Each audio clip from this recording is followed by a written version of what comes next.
Good morning and welcome to the Chamber's annual State of the City Address with Mayor Odekirk.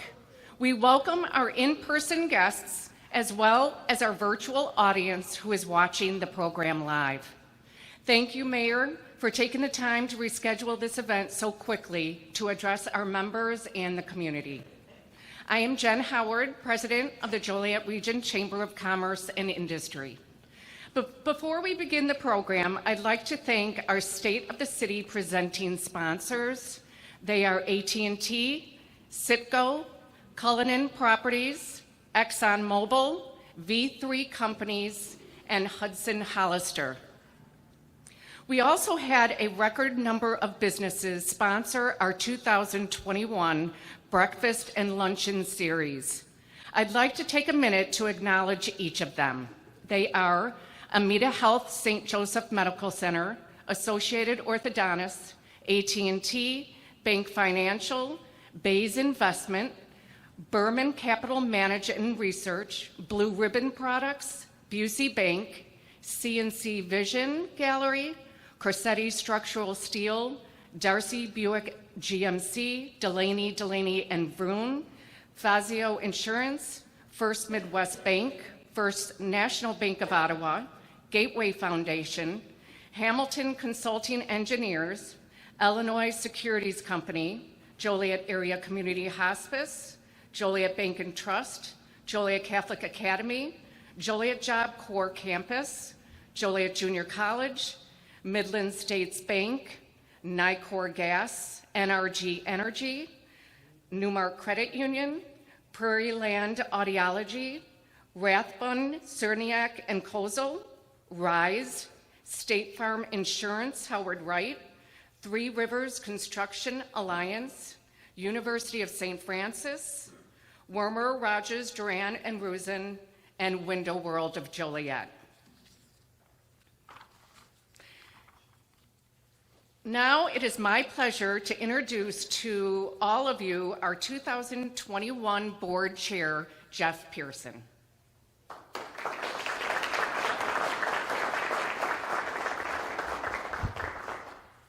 Thank you, Jen. It is my honor to introduce to you our mayor, Bob Odekirk. Bob is a graduate of the University of Illinois and the John Marshall Law School. Prior to becoming an attorney, Bob worked as a Joliet police officer for 10 years, where he worked as both a patrolman and in a plainclothes capacity. After graduation of law school, Bob worked as an assistant corporate counsel for the city of Chicago. Bob began working in private practice after 3 years as a prosecutor, where he litigated countless criminal, family cases, and employment rights cases. In 2008, Bob was recruited to work with the United States Department of State in Iraq. Bob was deployed in August of 2008 to assist the United States Army in its efforts to rebuild, train, mentor, and advise the Iraqi police. After 20 months for service in Iraq, Bob returned to the United States and resumed his practice of law and became a partner with Odekirk, Allred, and Associates. In April 2011, Bob was elected to the Joliet City Council from the 2nd District and elected mayor of Joliet in 2015 and re-elected in 2019. Bob is married to Rebecca, and they are raising their blended family on the near west side of Joliet and are parishioners at St. Raymond's Cathedral. Please welcome Mayor Bob Odekirk.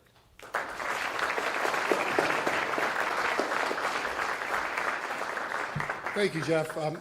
First of all, it's great to be here. It's great to see people back together again. It's always a good event giving this speech every year, and I'm really thank you for coming out, and obviously everybody on Zoom. I would do a brief introduction. I don't want to go too deep into this because I'm not sure who's on Zoom right now, but there are a couple elected officials here. Councilwoman Sherry Reardon and Councilman Larry Hug, thank you for coming. There's City of Joliet staff, Dawn Malik, Greg Blasky from the Police and Fire Departments, and of course our new city manager, Jim Camparelli. So thank you all for coming. Getting into this speech in 2020, obviously there's a lot of things that can be said about this year. It was quite different for all of us, a different experience, and certainly being at the helm of city government, it was a challenging and difficult year. There were 3 events that really stood out last year that I believe people in Joliet are going to be speaking about 50 or 100 years from now. Obviously, number 1 is COVID and what happened within the city. Number 2 would be the civil unrest that our city and our country saw last summer, and specifically the riots on May 31st. And then number 3 would be the city's decision to choose a new source of water. So I plan on spending a little bit of time in all 3 of those subjects. Before I do, though, as always, I'm going to start with some of the numbers, the financial numbers for the city of Joliet. So let me get into that, then I'm going to dive a little deeper into those other issues. Obviously, the big story for the finances was the effect of COVID and the effect of the shutdown that happened, not just in our city, but throughout the state and throughout the country. I'm happy to report that the financial numbers are better than I think we anticipated a year ago, certainly better than I thought they'd be when I began preparing the speech, and it's good information that I want to pass out, especially to this community. The big hit that we took in finances was from our gaming revenue. We lost about $10 million of income from the riverboats being shut down and being partially open as they are right now. In 2018, the city collected $17.8 million in riverboat revenue. 2019, the city collected $17.3 million.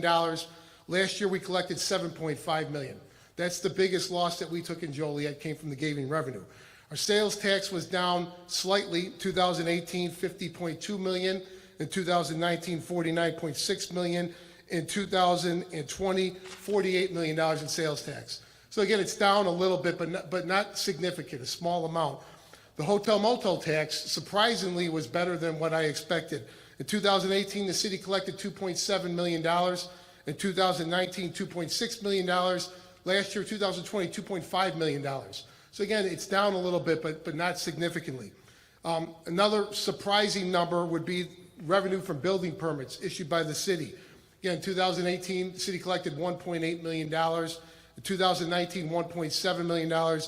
Last year, the city of Joliet collected $4.1 million in building permits. Not quite sure what accounts for that number. Maybe people being off of work gave them more time for home improvements.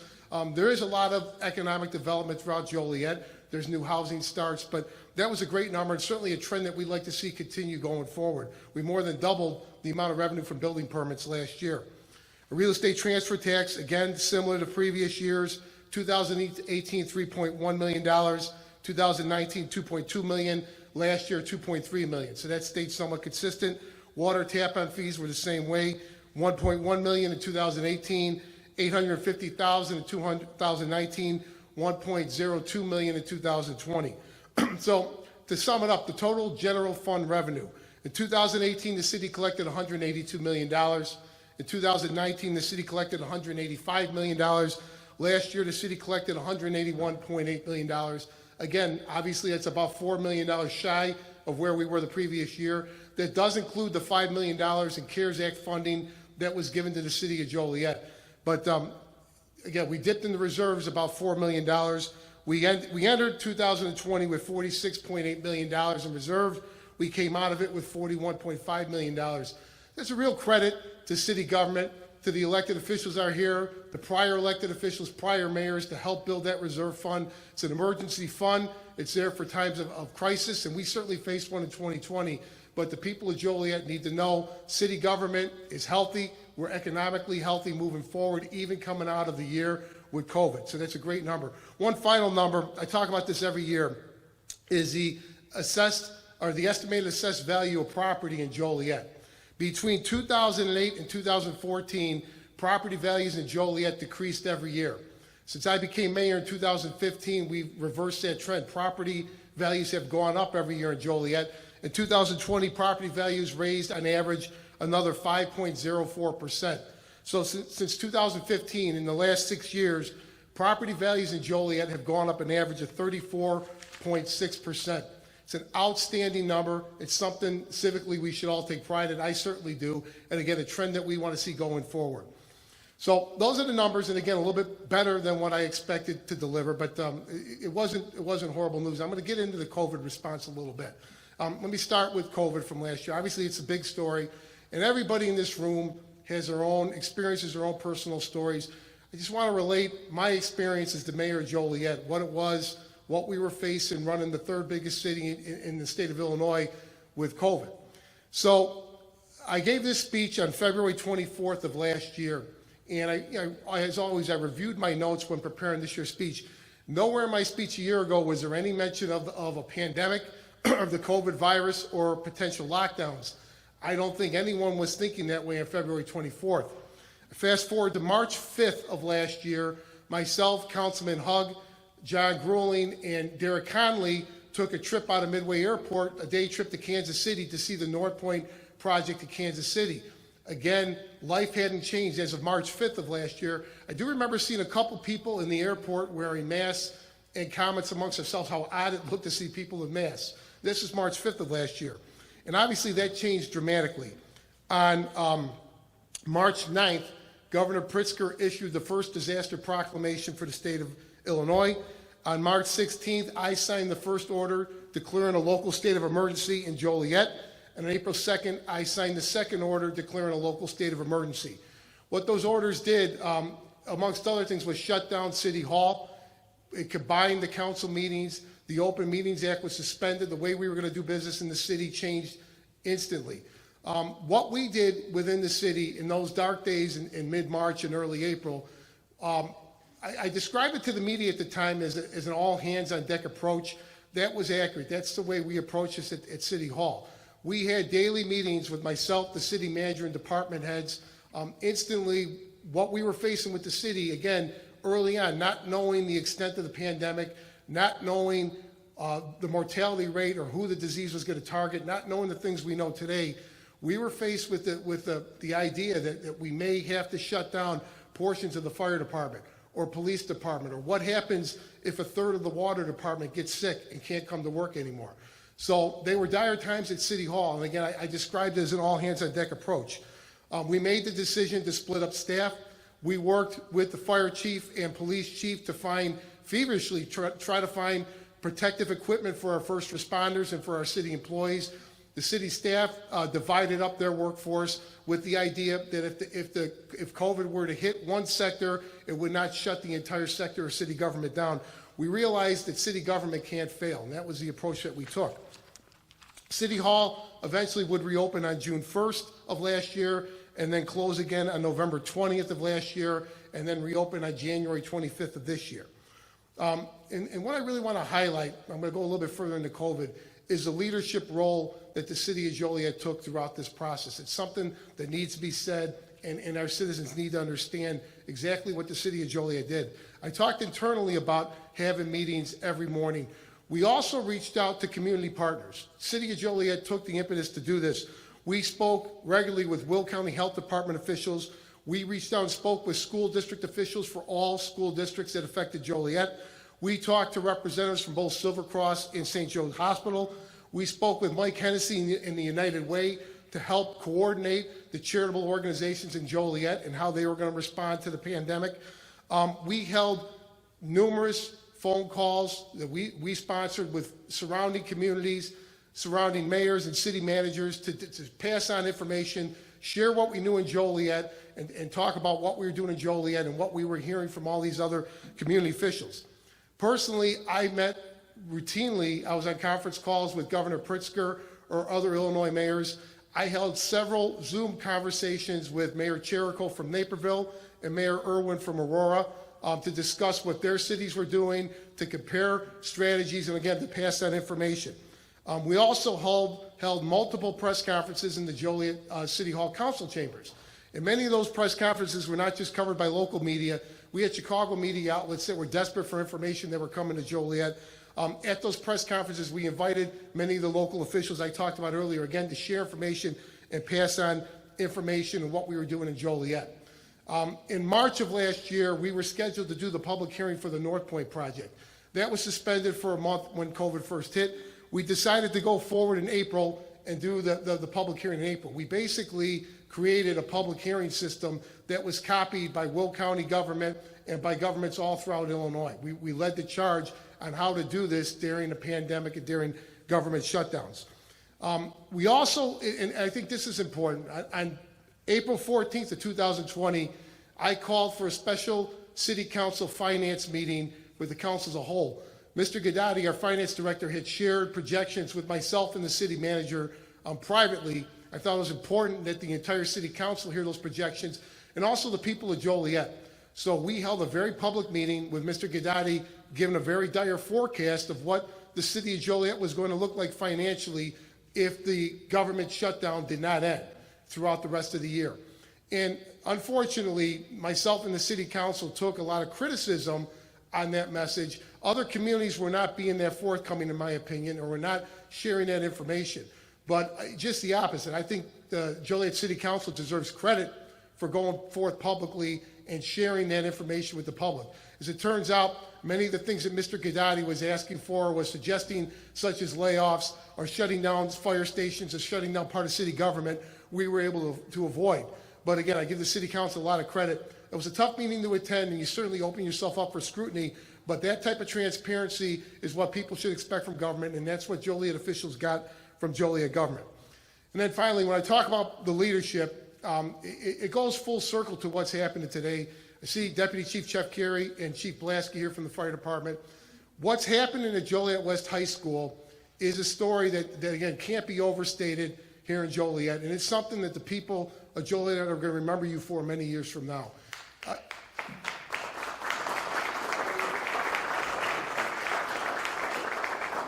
As of Saturday, Deputy Chief Carey reported the Joliet Fire Department, who are volunteering, along with the Councilwoman Quillman and doctors and nurses that are volunteering, have distributed 25,000 vaccines to the people of Joliet and surrounding communities. And it has to be said, this is not done or not being done in conjunction with any other form of government or with the health department. This was a local initiative that came from Deputy Chief Carey and from our Joliet firefighters. And these are people that are volunteering 6 days a week, are there volunteering to give these shots out. So again, we are leaders in the vaccine distribution. I don't know of any other area in the county that has matched what our volunteers have done. I know other cities and other fire departments have come to Joliet West to see the model that we put together. They've taken it back to their own towns. They're trying to implement it in their own city. Again, it's just a great example of how the city of Joliet have been leaders throughout the COVID process. So again, thank you, Chief and Deputy Chief, and to all the volunteers that are out there. Thank you for the honor you brought to our city. The second major event from last year I want to talk about is the civil unrest that occurred throughout our country and throughout Joliet. And before I get into the specifics of May 31st, I do have to say the great majority of protests that we saw in Joliet, probably 95%, not more, were nonviolent, peaceful protests that were supported by the city of Joliet, supported by the police department. And obviously that's part of our system of government, part of our society, that we encourage nonviolent protests. What happened on May 31st of last year was not a nonviolent protest. Earlier in the day, there were two protests, one at City Hall and then one at Jefferson and Larkin, that were peaceful, nonviolent protests. Around 6 o'clock that evening, I had just had dinner with my family. I was on my front porch, and I received a text message from Scott Slocum of WJOL asking me if I could confirm that people were entering the intersection at Jefferson and Larkin. They were jumping on vehicles, trying to shut down traffic at the intersection. So I immediately left my house in my personal car. I went to the intersection of Jefferson and Larkin. What I saw when I arrived, I saw Sergeant Madlock and others in the skirmish line, about 15 Joliet police officers in the street, and a very large crowd of people in the White Castle parking lot, all the way back into the Kmart parking lot, several hundred people in that area. And just to rewind a little bit, we had known, we were tracking at City Hall what had happened earlier in the week. The rioting began in Minneapolis. On Friday and Saturday night, the rioting occurred in Chicago and downtown Chicago. And then on Sunday, it began to spread out. Calumet City got hit, Orland Park got hit. So we were tracking, and we assumed that it was going to come to Joliet, and it did. So when I was in that intersection, one of the leaders of the nonviolent protests approached me and the chief of police and were asking us if they could enter the intersection for 9 minutes and kneel at Jefferson and Larkin to commemorate the 9 minutes that the police officer knelt on George Floyd's neck. While we were having that conversation, members from the crowd began throwing rocks and bottles at the police officers. I saw a Joliet police officer get hit in the face with a rock. The leader of the protest, who had a bullhorn, began telling the crowd to stop, this was not violent. He lost control, and shortly after, the mob left the area and the rioting began. The original push from the mob was to head to Louis Joliet Mall. I got in my car, I followed many individuals with out-of-state license plates that descended on the mall. When I arrived at the mall, I saw that there had been vandalism to the mall. They attempted to gain entry, but were unable to do so. Joliet police were instantly on the spot, meeting force with force and taking people into custody. The mob then crossed Route 30 and went to Louis Joliet Point. At Louis Joliet Point, they were successful in gaining entrance into Hellsberg Diamond, into Dick's Sporting Goods, and TJ Maxx. The looting began in those stores. Again, Joliet police officers met them in force and instantly took people in custody, stopped the looting that was happening at Louis Joliet Point. The mob then traveled from the mall to the Northridge Plaza and Larkin and Theodore, and again began to loot Burlington Coat Factory, Skechers, and Ross Dress for Less, and do damage to the other stores in the area. Once again, the Joliet Police Department arrived in force, stopped the looting, and took numerous people into custody. The mob proceeded to the Walgreens at Ingalls and Larkin, entered the Walgreens and began looting there. Once again, Joliet police arrived on the scene and took people into custody. At every turn, the Joliet police met the mob and stopped the rioting, stopped the looting inside our city of Joliet. It was at that point at Ingalls and Larkin that I abandoned my car and I jumped in the squad car with Officer Evans, who's a veteran police officer. I spent the rest of the evening with Officer Evans. What happened after that point in Walgreens is the mob attempted to get to downtown Joliet. And I think it's the belief of the police staff that the initial push out at the mall may have been a ruse to try to draw police resources out west, and that the real intent was to destroy downtown Joliet, to burn down the Rialto Theater or damage or burn down the courthouses or police departments like they did in other cities. Unfortunately for them, when they arrived in downtown Joliet, they were met with an army of police, most notably the Will County Sheriff's Department. I want to thank Sheriff Kelly, who were out in force, as well as Joliet Police and Illinois State Police. Their attempts at looting or burning down or damaging downtown Joliet were foiled again by the police. The mob essentially then settled back in on the Jefferson Street where the riot occurred throughout the night. So I do want to thank some of the police departments that were involved, and I may be missing some, but the departments that I saw, again, the Will County Sheriff's Police, the Illinois State Police, and the ILEAS team that were deployed to Joliet, the Crest Hill Police Department and Mayor Solomon for their assistance, and the Plainfield Police Department and Mayor Collins for their assistance. If Joliet police were left alone, the crowd and the extent of the violence was too big. We would not have been able to contain it the way we did. And I just, again, want to reiterate what was happening on Jefferson Street that night. I spoke with several business owners that met crowds of people in the parking lot. They had long guns, were holding the crowd off armed. The scenes that we saw in Los Angeles after the Rodney King riots, this was happening in Joliet that night. One, a mom and pop family grocery store, Hispanic grocery store, the mob attempted to burn down. Our brave firefighters responded in the midst of all the violence and put the fire out. And I can't say enough about what I saw that night from our police officers and our firefighters that were in the middle of this. Every one of them stood tall and did their duty, and they stood up for the people of Joliet. And I just, again, when I talk about historic moments and proud moments, what our police department did, what our fire department did that night will not be forgotten by anybody who was involved or saw the extent of what was going on. And I just want to end with this, a pledge that I'm going to make. As long as I'm the mayor of the city of Joliet, we will never sit back and allow lawlessness to rule the day or rule the night. Our police department and myself as mayor will do everything we can to preserve the peace and protect the people and the property in Joliet. We demonstrated that on May 31st, and God forbid, moving forward, if it happened again, I'm confident that our police and fire would take the same response.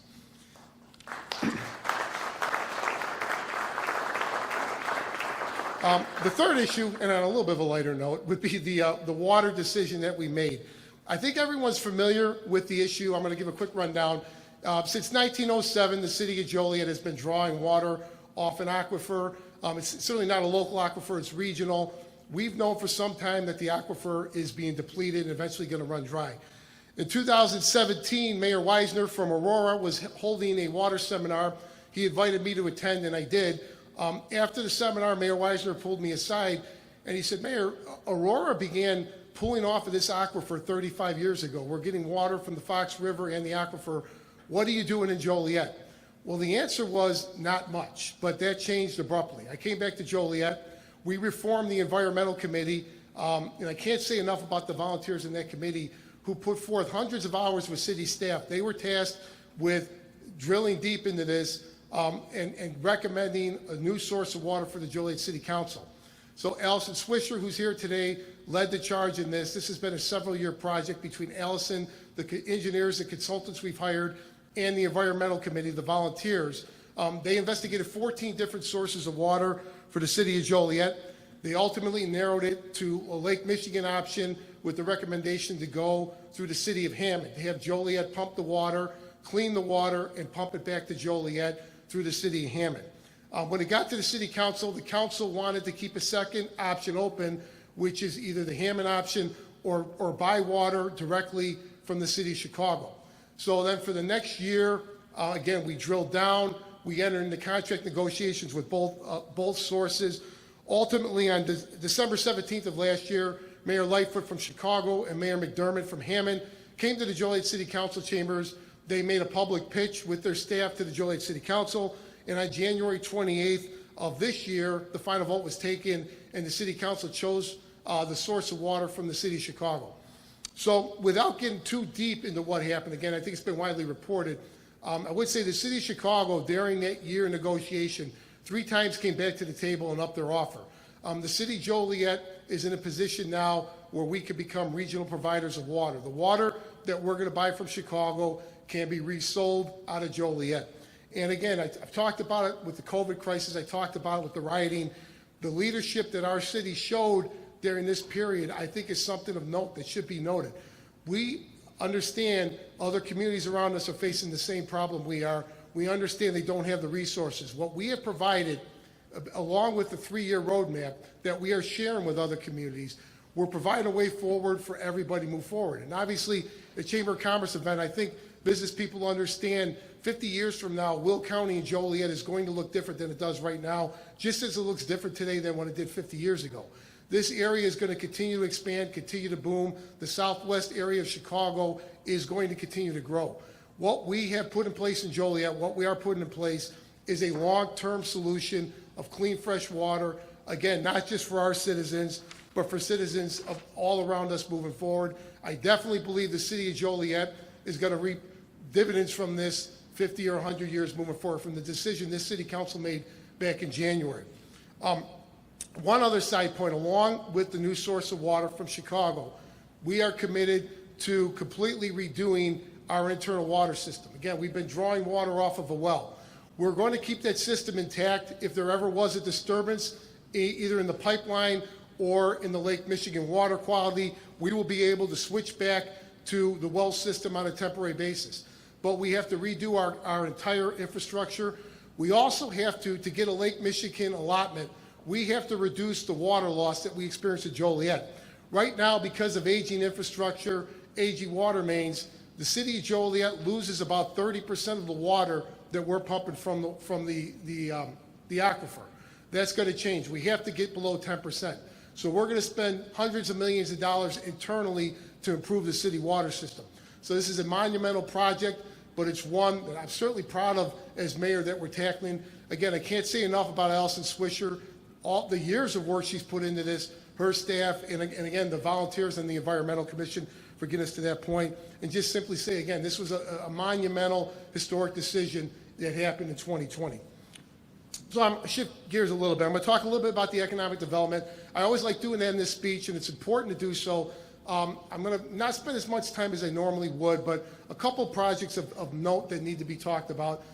Again, I said earlier about city government not shutting down during the pandemic. The economic development that continued throughout Joliet in 2020 is another fine example of that. The big project is North Point. If I could spend just a minute on the North Point project. Again, I think people understand it, but they may not understand in the detail that I'm going to explain today. North Point is a $1 billion investment that's coming to Joliet. They have signed a 20-year project labor agreement with local labor, so there will be 20 years of local labor jobs. Everything built inside of North Point will be built with union workers. They also are bringing 10,000 new jobs to Joliet, as well as hundreds of millions of tax dollars. That's tax money not just for the city of Joliet, but for Will County, for different township governments, for the Joliet Park District, for the Joliet Library, and for numerous school districts throughout Joliet and throughout the region. Aside from those benefits, what North Point is proposing to build without any city incentives is an enclosed system that's going to tie directly into Center Point. And to understand North Point and understand why this is a good project, you have to understand what's happening inside of Center Point. Center Point is the largest inland port on the North American continent. I've said that. I'm sure everyone's heard that. I'm not sure if people in the region quite grasp what that means. There are two intermodals, one in Elwood, one in Joliet, Burlington Northern and Santa Fe Railroad. The railroads are in the process of doubling the operations inside Center Point. E-commerce has exploded. The demand for goods and online shopping has exploded. What's happening inside of Center Point has exploded. So currently, what the truck traffic we're facing in our region is going to double in the next few years based upon what the railroads are doing inside of Center Point. The North Point project is not going to bring any additional trucks into our region. North Point is coming to service what's happening inside of Center Point. And the closed loop model that North Point is representing and is going to build is the first real attempt to control what is happening in our region. Instead of random warehouses like you see all over Joliet or Crest Hill or Wilmington or Minooka or Elwood or New Lenox or Shanahan or Morris or any of these other communities that are building warehouses or logistics, North Point is going to be self-enclosed, tied directly into Center Point. The trucks coming and going from North Point and Center Point are not going to be on local roads. They're going to travel directly from I-55 or I-80 in and out of Center Point, in and out of North Point. So it is a big step forward, and it certainly is a responsible step forward. With or without North Point, the truck traffic in our region is going to double. With North Point, we have a responsible way to try to deal with this and try to handle it. Without North Point, the current chaos that you see is going to get considerably worse in Joliet. And I do want to take a minute to point out and thank the city council people that took this vote against a lot of pressure, both within the media and with groups outside of the city of Joliet. Specifically, Councilman Hugg, Councilman Mudrin, Councilwoman Quilman, Councilwoman Reardon, Councilman Morris, and Councilman Landy. They did their job for the people of Joliet. It was a big step moving forward, and again, they deserve credit for the decision that they made. Beyond North Point, in 2020, we saw finally the opening of the Will County Courthouse. This was a project that I had worked out very early on as mayor. Myself and Councilman Gurl met routinely with both Democrats and Republicans, including Reagan Freitag, who's here today, from the Will County Board. I think it was clear that the Will County government was going to move the courthouse out of downtown Joliet. Became a priority early on as mayor to stop that from happening. We negotiated with everyone on the county board and struck a deal. The county courthouse opened this year. Part two of that deal was to reopen Chicago Street. That also happened in 2020. And I think that was overshadowed a little bit by COVID, but that is a big step towards the development for downtown Joliet. Numerous private investors have communicated that not only to me and city government, but also to stakeholders in downtown, that a straight shot from I-80 right to downtown and back is key to opening up that corridor. So we're very happy to accomplish that in 2020. At Jefferson and Larkin, Tony's Finer Foods made a commitment to Joliet that's been blighted property for the last 4 or 5 years. It won't be moving forward. Tony's is going to take over that property, not only rebuild the property and clean up the parking lot, but then also bring additional stores into that lot. So welcome, Tony's. The AT&T building downtown has been given a complete facelift. They also are gutting and redoing the inside. They'll be open for office space as well as a workout facility on the second floor. Unitas Marketing is opening at 315 North Ottawa. That was the old Steelworkers Hall that, again, has been completely rehabbed. I think there's a ribbon cutting coming soon. The chamber probably knows about that. But I've been inside. I saw the great job they did. I want to welcome them to downtown Joliet.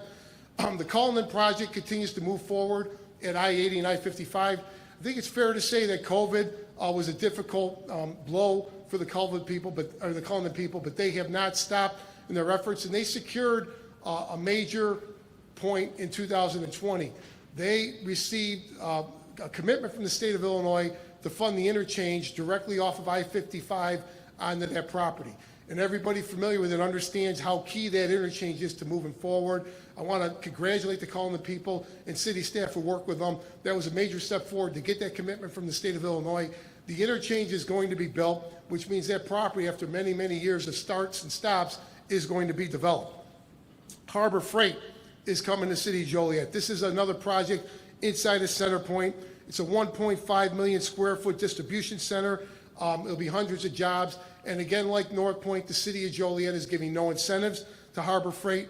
And questions often asked about what the benefit is of logistics or the warehouses to Joliet. And there are arguments in both directions. But Harbor Freight, just to give an idea of the benefit, Harbor Freight will generate $200,000 a year in property tax for the City of Joliet. So beyond the jobs, there is an upside to these projects coming to our city, which is why both Joliet and all the surrounding communities are doing their best to land those type of projects. And finally, and this, quite frankly, judging by the lines, may be the most popular of all the things I've talked about, Chick-fil-A opened near the Louis Joliet Mall on Route 30. Thank you, Chick-fil-A, for their investment. Again, it's a nice addition to Joliet.